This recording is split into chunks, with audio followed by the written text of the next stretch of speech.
Hey everyone, welcome to English literature with Sumona. तो आज हम लोग पढ़ेंगे BA English honours semester second unit 2 का टॉपिक है ये।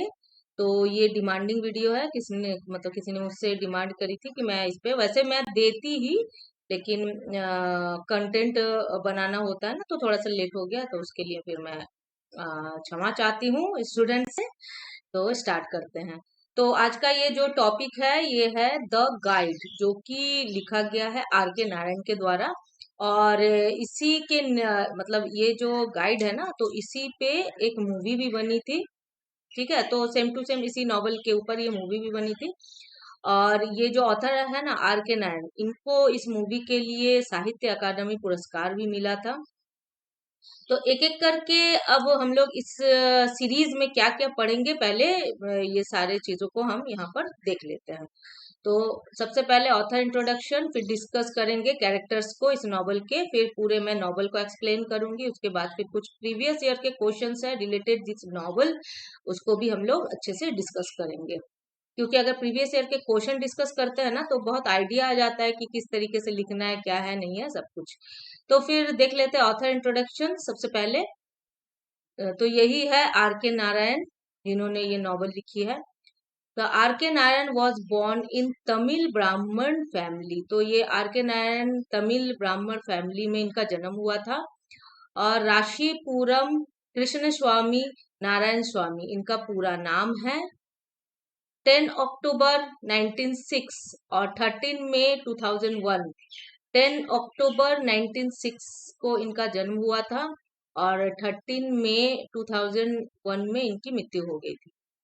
Was one of the India's foremost writers, ये इंडिया के फॉरमोस्ट राइटर्स है, यानी प्रोमिनेंट राइटर हैं, बहुत महत्वपूर्ण राइटर है। ही वॉज एडुकेटेड इन मैसूर, इनकी पढ़ाई मैसूर में हुई। He is one of the great trinity of Indian English writer, the other of being Raja Rao and Mulk Raj Anand. ये जो राजा राव और मुल्क राज आनंद है, ये भी दोनों बहुत फेमस राइटर हैं। तो इन्हीं के समय के ये राइटर हैं।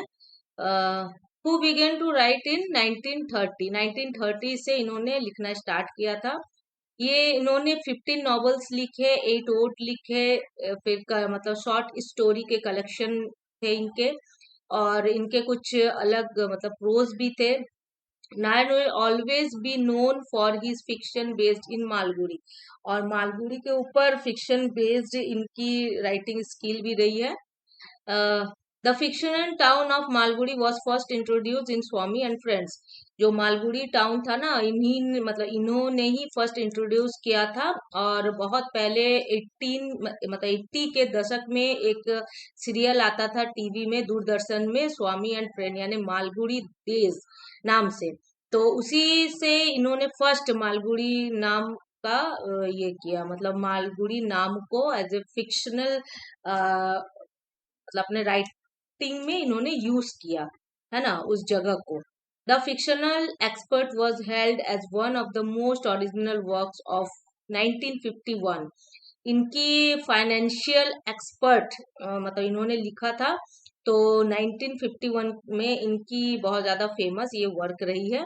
उसके बाद इन्हें साहित्य अकादमी अवार्ड मिला 1960 को, यही गाइड जिसके बारे में आज हम लोग पढ़ेंगे। तो इसके लिए, जो कि पब्लिश हुआ था 1958 को, was adapted for the film fair award for best film, यानी बेस्ट फिल्म, सबसे उस समय की सबसे अच्छी फिल्म, मतलब उस ईयर की। तो उन्हें मिला था बेस्ट साहित्य अकादमी पुरस्कार। तो ये रहा ऑथर इंट्रोडक्शन, जो कि बहुत ज्यादा जरूरी होता है। किसी भी चीज को अगर पूरे फुल डिटेल में पढ़ेंगे तो वो बहुत अच्छे से होता है। और कभी कभी मैं, ये जो आर के नारायण है ना, इनकी पूरी जीवनी को मैं एक अलग से वीडियो में लाऊंगी, क्योंकि अभी अब जब हम लोग प्रीवियस ईयर के क्वेश्चन को डिस्कस करेंगे ना, तो देखेंगे कि इनके बारे में भी लिखने को आता है ना, कि सिर्फ आर के नारायण के बारे में लिखने दे देगा कि भाई आर के नारायण ने क्या क्या किए हैं, इनकी राइटिंग स्किल कैसी थी, इन्होंने क्या क्या लिखे थे, इनके चाइल्डहुड डेज किस तरीके से बीते, इनके पूरे एजुकेशन के बारे में बताओ। तो सारा चीज उसमें हम लोग को लिखना पड़ता है, मतलब पूरा मतलब राइटर का जितने भी लाइफ एक्सपीरियंसेस हैं, उनके गोल है, उनके अचीवमेंट है, तो सारे चीजों को हम लोग को उसमें लेना पड़ता है। तो इस वीडियो में बहुत ज्यादा लॉन्ग हो जाएगा क्योंकि ऑलरेडी नॉवल ही बहुत लॉन्ग है, तो इसलिए मैंने इसमें नहीं लिया। लेकिन इनका जो है ऑथर का मैं अलग से पूरा एक वीडियो में लेके मैं बता दूंगी। ओके, तो फिर अब देखते हैं कि हाँ, अब स्टार्ट करते हैं। उनके कुछ फेमस वर्क है, मैंने ले लिए थे यहाँ पर, इम्पोर्टेंट होते हैं। अगर कभी नॉवल लिखने स्टार्ट भी करो तो थोड़ा सा आर के नारायण का जो इंट्रोडक्शन है वो दे दो। भले पूछे नहीं पूछे, लेकिन थोड़ा राइटर इंट्रोडक्शन देना चाहिए, क्योंकि आप लोग थोड़ा हायर क्लास के हो, ऊपर से ग्रेजुएशन कर रहे हो, तो थोड़ा सा इंट्रोडक्शन दे दिया करो। अगर नॉवल पूछ रहे हैं, अगर कोई भी चीज का कुछ भी थीम, कैरेक्टर किसी और का भी पूछा रहा है, तो उस नॉवल के राइटर के जो भी इंट्रोडक्शन है, इंट्रोडक्टरी पार्ट है, उसको जरूर मेंशन किया करो। ज्यादा नहीं, थोड़े लाइन ही लिया करो, लेकिन कर दिया करो। तो फिर क्या है कि इनका फेमस वर्क इसलिए मैंने यहाँ ले लिया था, the guide, the financial man, mister Sampath, the dark room, the English teacher, a tiger, Malgudi, etcetera. Okay, तो कुछ ये मतलब इनके वर्क तो और भी ज्यादा है, लेकिन ये कुछ प्रोमिनेंट वर्क है जिनके लिए ये काफी फेमस है, तो मैंने वहाँ यहाँ पर उनको ले लिया है। तो अब देख लेंगे आगे क्या है, कौन कौन से कैरेक्टर हैं। तो राजू, राजू जो है वो प्रोटोगनिस्ट है, यानी मेन कैरेक्टर बोलते हैं जिसको। देखो, प्रोटोगनिस्ट क्या होता है ना, कोई भी नॉवल है, ड्रामा है, तो शुरू से लेके एंड तक, स्टार्टिंग से एंड तक, वो जो पर्सन है, वो जो कैरेक्टर है, उसका रोल उसमें दिखाया जाता है, तो वो मेन कैरेक्टर होता है, जिसको सेंट्रल कैरेक्टर भी बोलते हैं। तो राजू है। और रोजी, और इसका नाम मतलब नलिनी भी रहा है इसमें, तो अभी जब मैं नॉवल बताऊंगी तो उसमें पता चलेगा। तो ये भी कहीं ना कहीं सेंट्रल कैरेक्टर में ही है, लेकिन राजू जो है वो बिल्कुल मेन कैरेक्टर में ये आता है। ये शुरू से लास्ट तक इसका कैरेक्टर रहा है मूवी में। ये जो मार्को है, ये भी मतलब ये भी मिला जुला कैरेक्टर है इनका भी। ये जो गफूर हैं, Raju's father, Raju's mother, Raju Shankar, Whalen, ये सब साइड कैरेक्टर्स हैं। लेकिन अगर बोलेंगे तो ये दो कैरेक्टर सबसे मेन है, और फिर मार्को है, उसके बाद फिर ये सारे कैरेक्टर है। तो कोई भी नॉवल को पढ़ने से पहले कैरेक्टर्स को अच्छे से थोड़ा सा समझ लेना चाहिए कि क्या कौन कौन से नाम है, एटलीस्ट नाम को याद रखना चाहिए, तब नॉवल समझने में बहुत ज्यादा मतलब मुश्किल नहीं होता। तो एक एक करके यहाँ पर जो मेन कैरेक्टर है ना, उनके बारे में थोड़ा सा देख लेंगे नॉवल में, क्योंकि मतलब बहुत जरूरी होते हैं। जब एक्सप्लेन करोगे तो पता होना चाहिए कौन से कैरेक्टर का कैसा रोल रहा, उसने किस तरीके से प्ले में अपने रोल को प्रेजेंट किया। Okay, Raju is the central character of the novel. ठीक है, ये सब तो हम लोग को हम मतलब पढ़ा कि सेंट्रल कैरेक्टर है। Raju was a guide at the Malgudi railway station, वो एक गाइड था रेलवे स्टेशन में, मालगुडी में। Raju did not know anything about the place of tourist interest in around Malgudi. Raju को बिल्कुल भी उस जगह के बारे में कुछ भी जो ऐतिहासिक चीजें होती है सब पता नहीं था, या फिर जो भी पैसेंजर आते हैं वो किस तरह का पसंद करते हैं, क्या है नहीं, ये सब मतलब नहीं था। लेकिन उसमें एक स्किल था कि वो अट्रैक्ट कर लेता था, जो भी पैसेंजर्स आते थे उन्हें अट्रैक्ट कर लेता था अपने बातों से, और मिला जुला के झूठ सच ये सब बोल के उन्हें गाइड करता था। In the beginning Raju act as a tourist.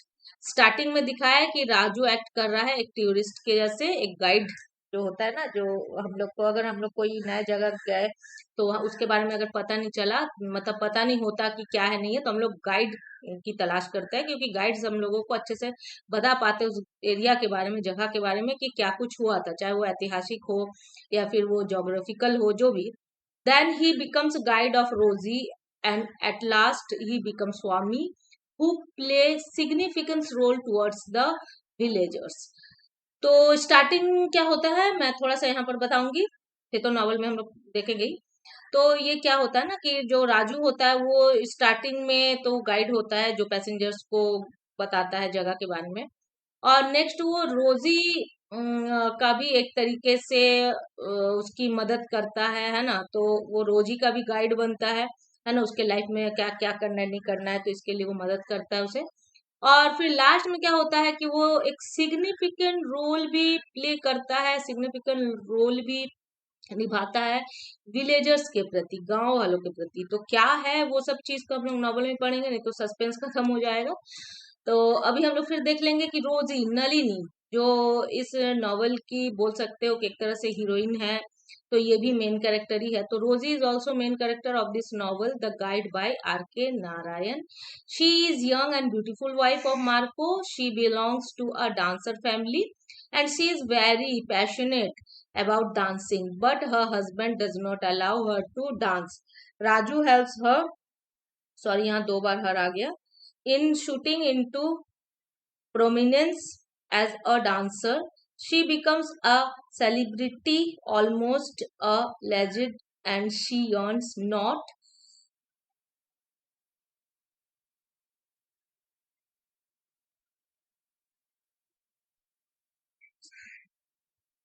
हाँ यहाँ तक है ना। हाँ, she earns not merely name and fame but also a huge amount of wealth and property.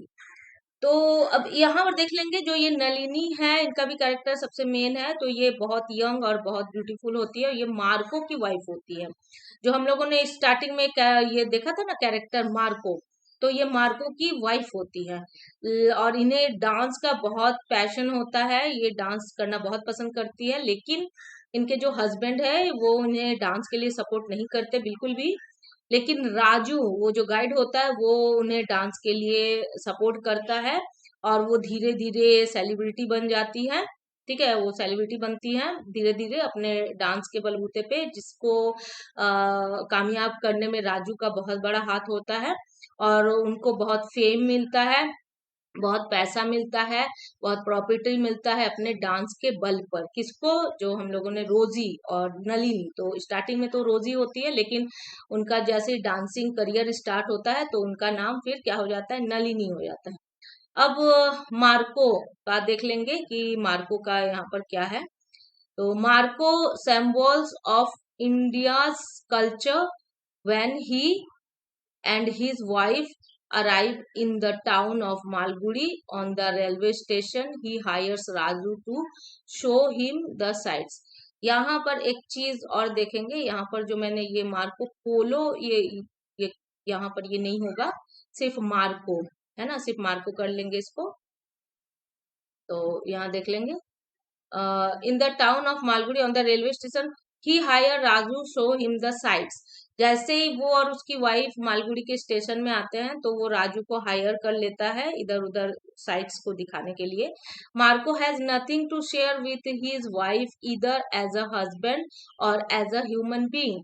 वो मार्को जो होते हैं वो अपनी वाइफ जो कि रोजी होती है उसे किसी भी चीज के बारे में शेयर नहीं करते, ना ही उतना इंटरेस्ट दिखाते हैं उसके किसी चीज पे।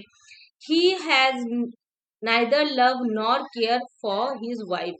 वो अपनी वाइफ को ना ही प्यार करते हैं ना ही केयर करते हैं।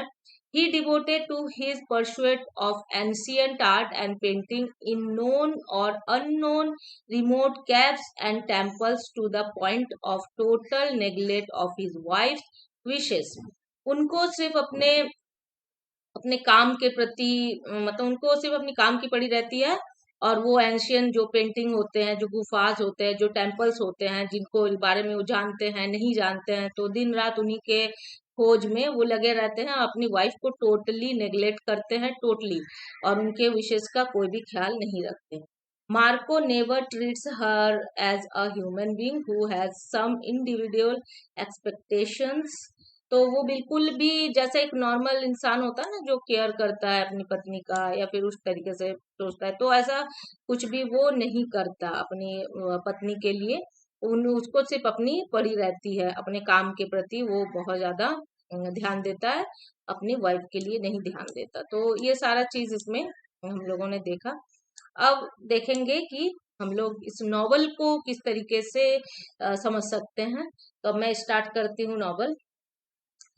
ध्यान से सुनो क्योंकि ये बहुत इम्पोर्टेंट है। मैंने देखा है ये जो पेपर्स है इसको हम लोग बाद में डिस्कस करेंगे, पहले नॉवल को देख लेते हैं उसके बाद डिस्कस करेंगे, क्योंकि अभी डिस्कस करेंगे तो कुछ भी समझ में आने वाला है नहीं। मैं ये पेज को थोड़ा सा साफ कर लेती हूँ, है ना, ये साफ कर लेती हूँ फिर स्टार्ट करें।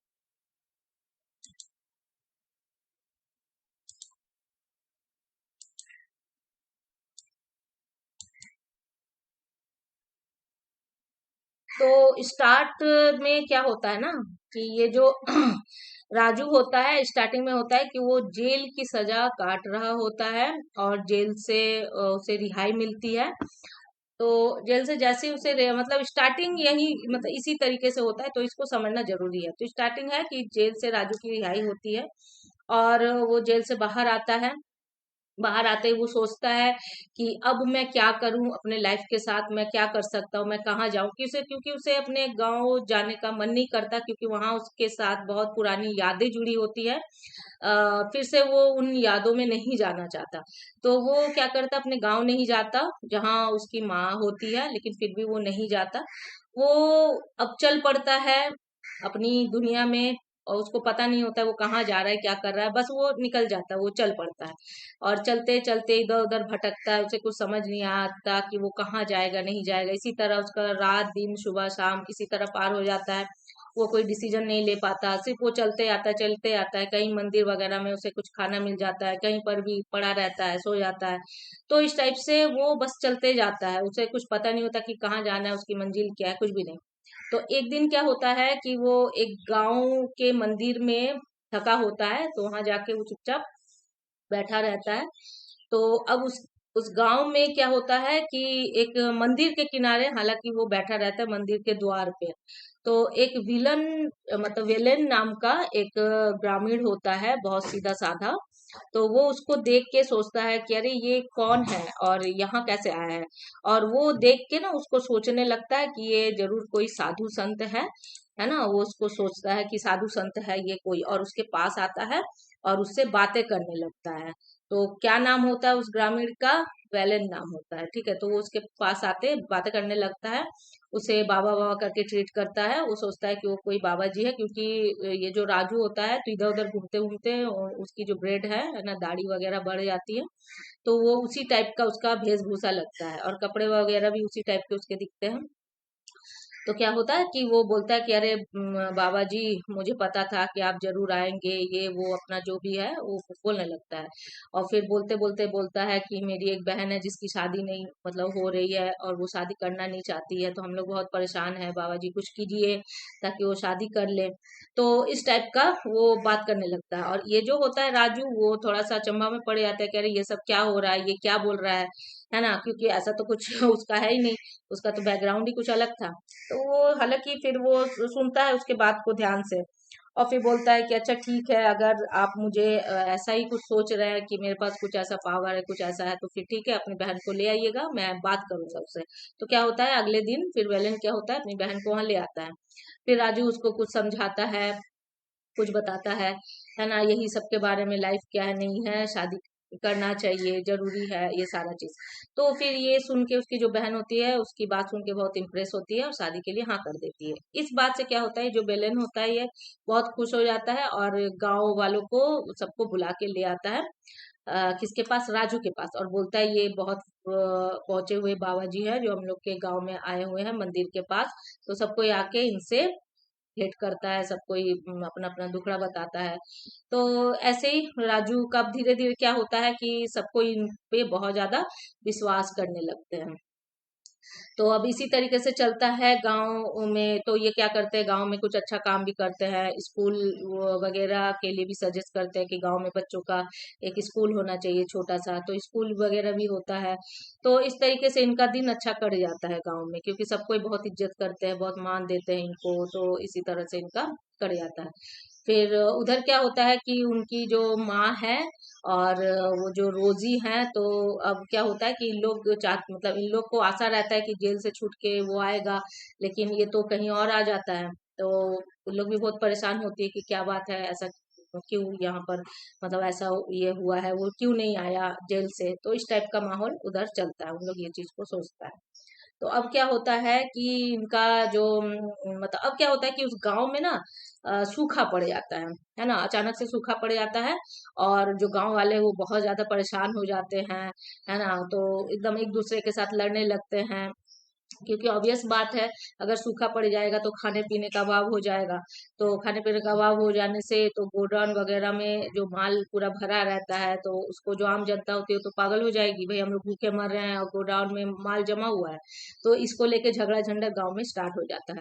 तो बहुत झगड़ा उगड़ा होता है आपस में, सब कोई झगड़ा करता है। तो ये जो होता है ना वेलन, तो वेलन का एक पागल भाई होता है।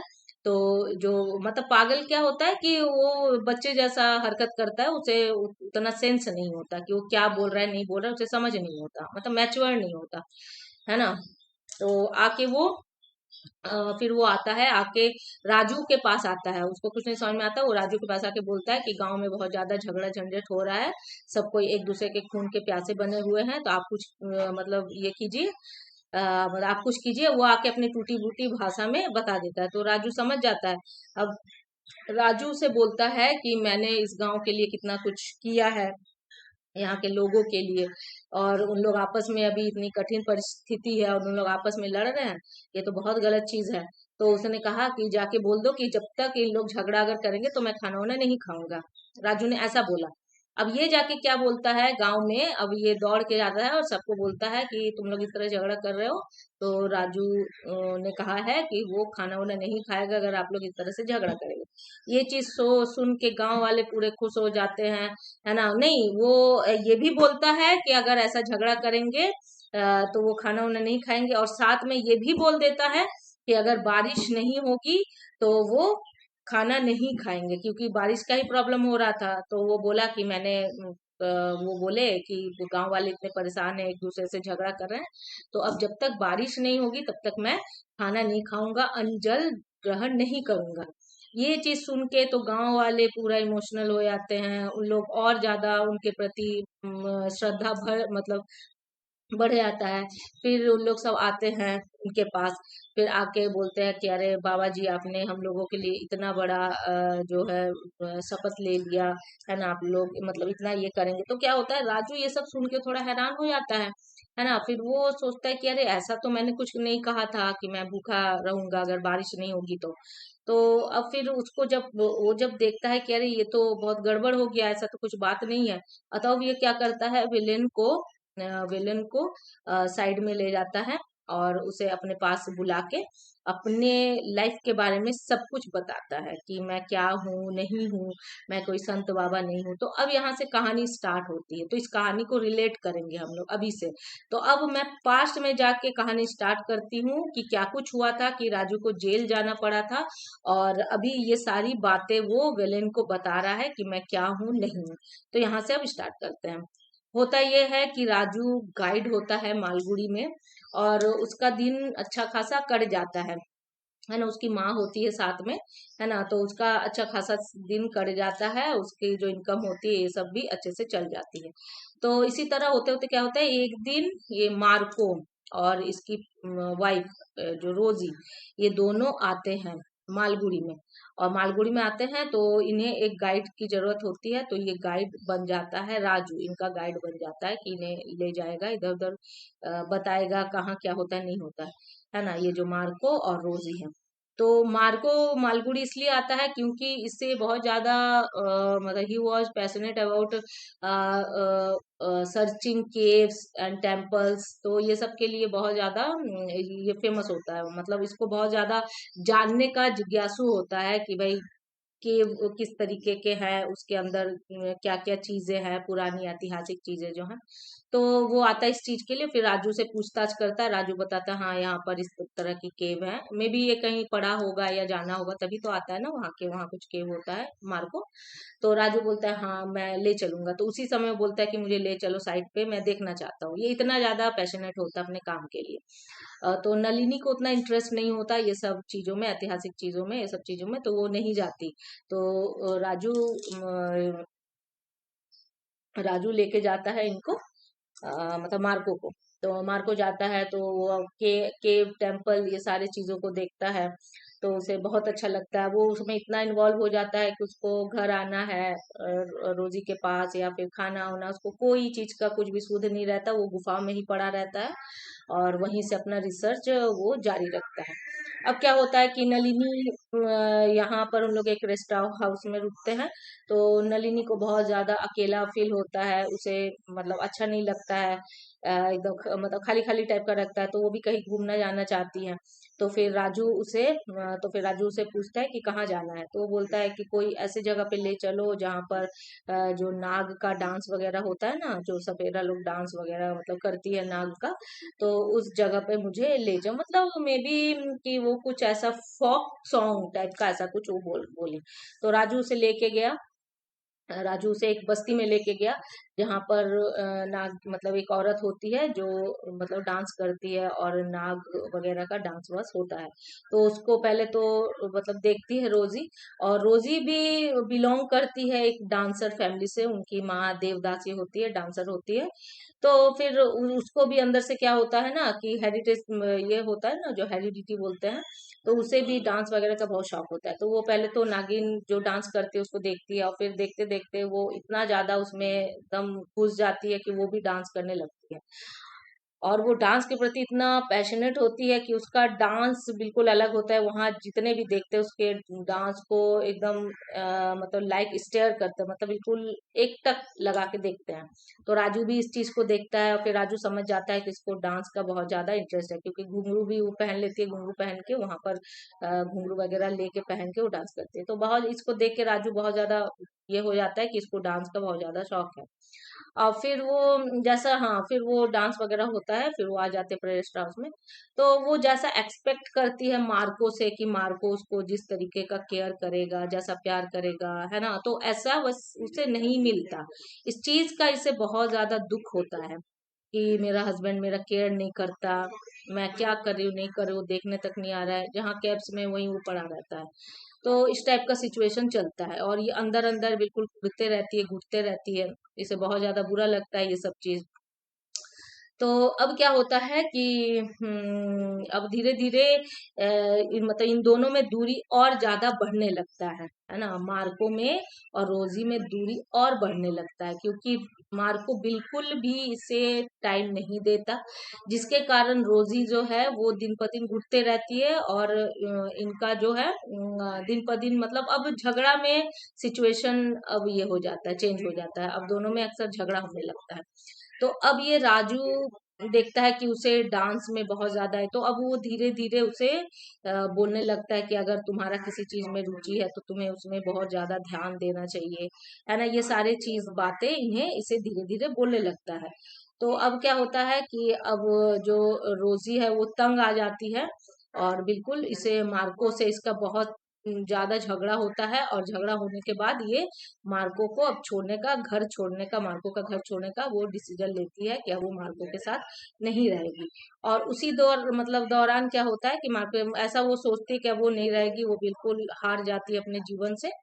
तो अब क्या होता है कि राजू अब इसे बहुत ज्यादा पसंद करने लगता है, क्योंकि ऑब्वियसली हम लोग अगर किसी के दुख को देखते हैं और बार बार वो चीज हमारे दिमाग में आता है कि कोई इंसान किसी के केयर के लिए, प्यार के लिए तरस रहा है, उसे प्यार नहीं मिल रहा है, और रोता बिलखता कोई भी देखेगा, तो हम जो ह्यूमन बीइंग है तो थोड़ा सा उसके प्रति हम लोग सिंपैथी हो जाते हैं। तो राजू को भी ऐसा लगता है, तो धीरे धीरे ये नलिनी, ये जो रोजी होती है, इसको पसंद करने लगता है ना, इसे प्यार करने लगता है, पसंद करने लगता है। तो अब धीरे धीरे क्या होता है, रोजी भी जब होता है कि मार्को को देखती है कि वो बिल्कुल उसको पे ध्यान नहीं देता, उसको कि मतलब जरा से भी केयर नहीं करता, तो रोजी भी इसे पसंद करने लगती है।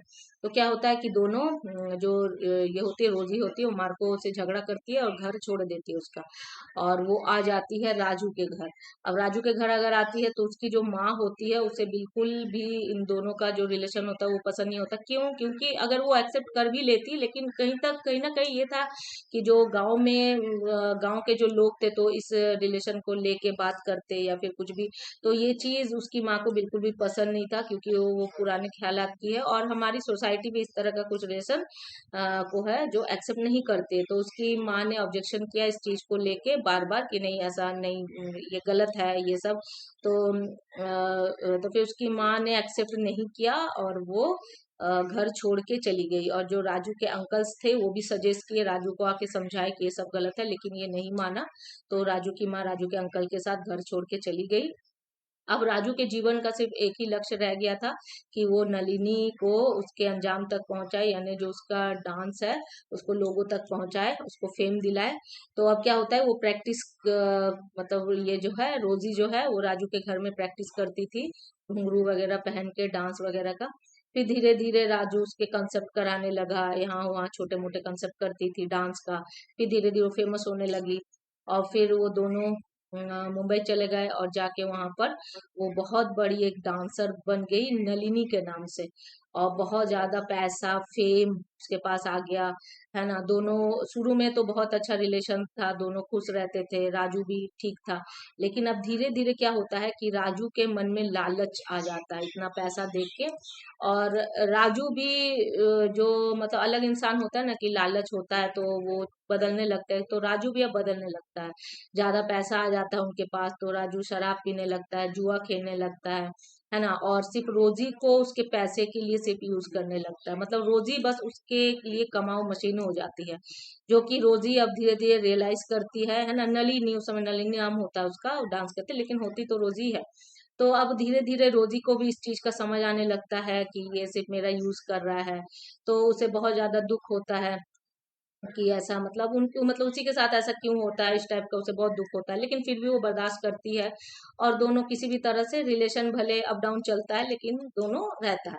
अब एक दिन क्या होता है कि जो मार्को होता है वो रोजी से मिलने आता है ना। उसका नाम फेम उसको पता चलता होगा शायद में भी, तो उससे मिलने आता है। तो मिलने आता है, लेकिन ये जो राजू होता है उसे मिलने नहीं देता, क्योंकि राजू को लगता है कि कहीं वो मिल लेगा फिर दोनों आपस में फिर रहने लगेंगे, तो फिर राजू का तो पत्ता कट हो जाएगा। तो यही चीज सोच के राजू मिलने नहीं देता।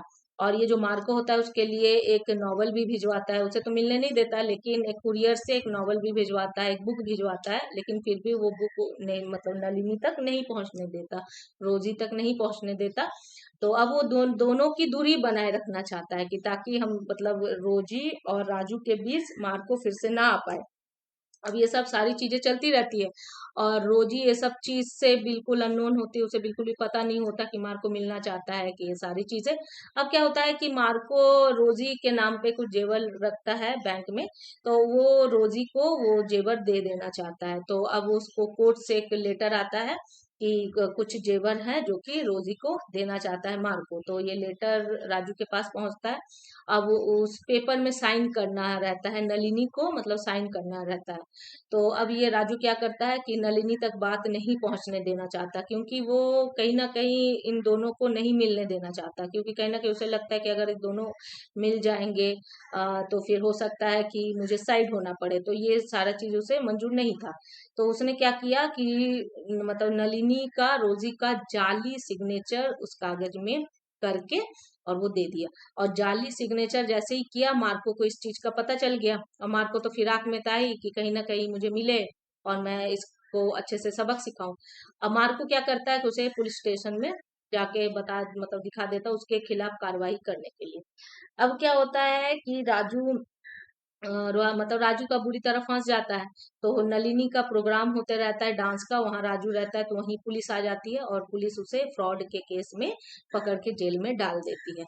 नलिनी बहुत दुखी होती है, उसके इस बात से वो बहुत टूट जाती है कि मेरे साथ ऐसा धोखा हुआ है, ऐसा मेरे साथ ही क्यों होता है, ये सारी चीजों को लेकर बहुत ज्यादा टूट जाती है।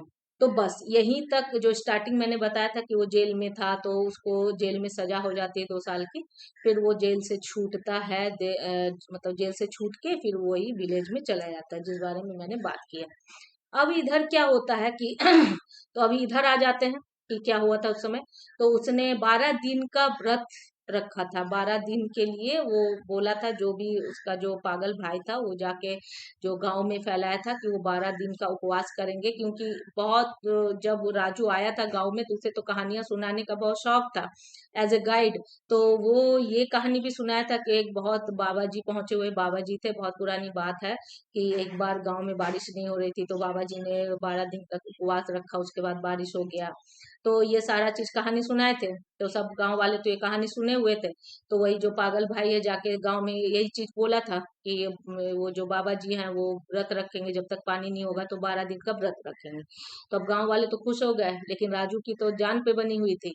तो अब राजू जब देखा कि जब अब विलन क्या हुआ, विलन उसको बोला कि अब हम लोग कुछ नहीं जानते, आपके प्रति इतना हम लोग का श्रद्धा है और हम लोग को विश्वास है कि अगर आप उपवास रखते हैं तो बारिश जरूर आएगा।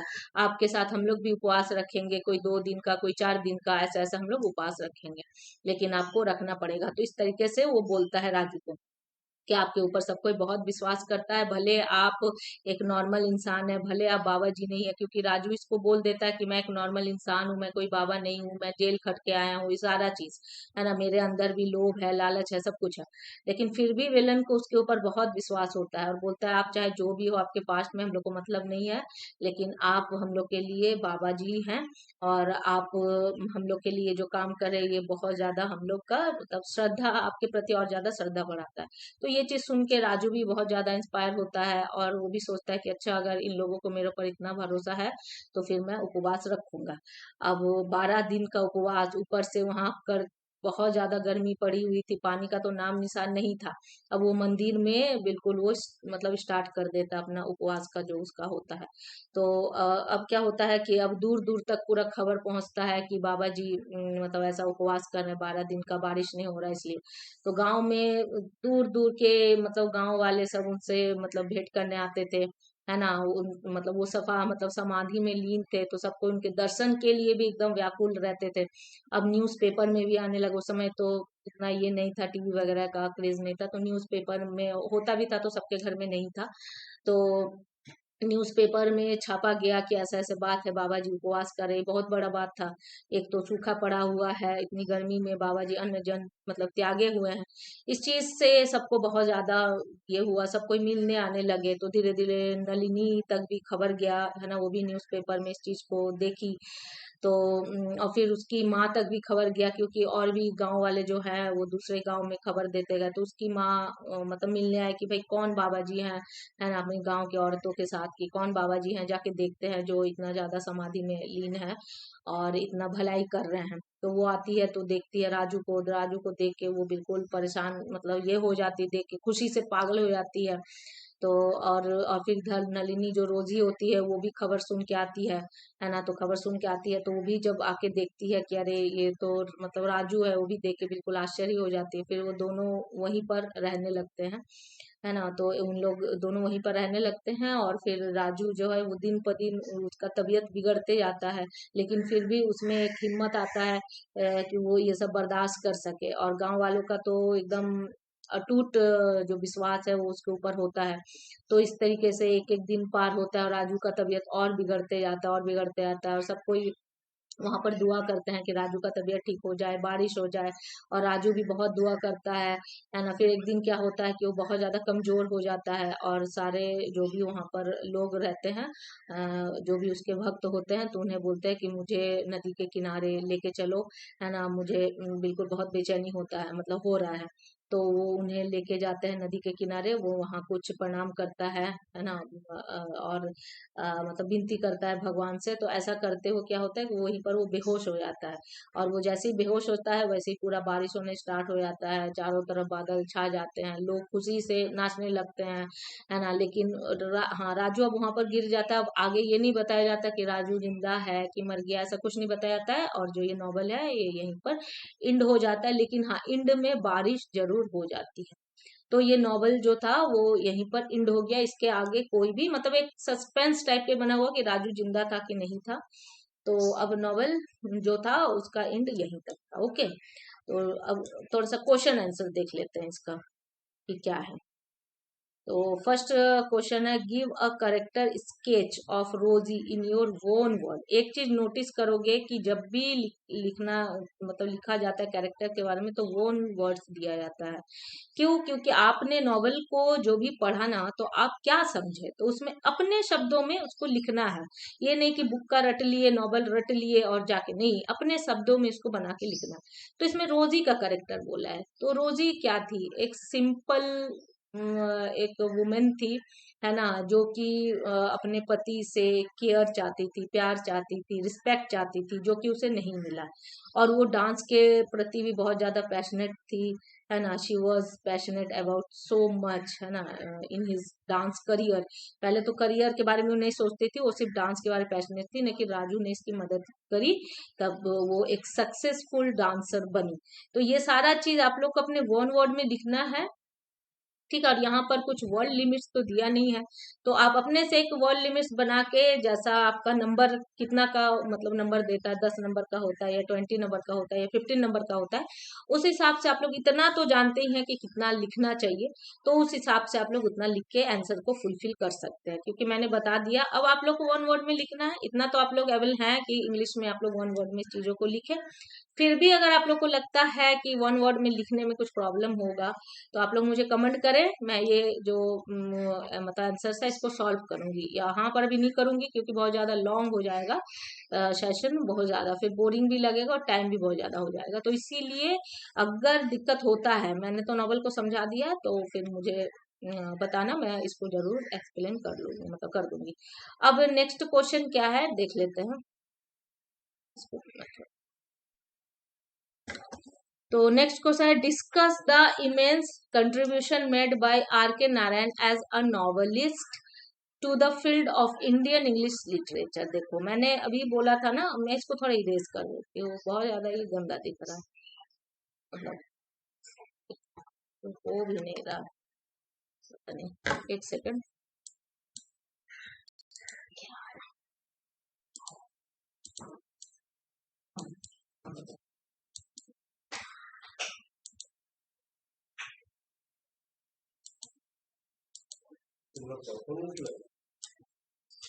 हाँ, तो ये हो नहीं रहा है, पता नहीं कुछ शायद प्रॉब्लम होगा, इरेज नहीं हो रहा है। तो यहाँ पर ये तो दिख रहा है साफ साफ। तो ये क्या है, कंट्रीब्यूशन। देखो यहाँ पर कंट्रीब्यूशन दिखाया गया है कि भाई ये जो राइटर है ना, इनका क्या कंट्रीब्यूशन रहा है इंडियन इंग्लिश लिटरेचर में।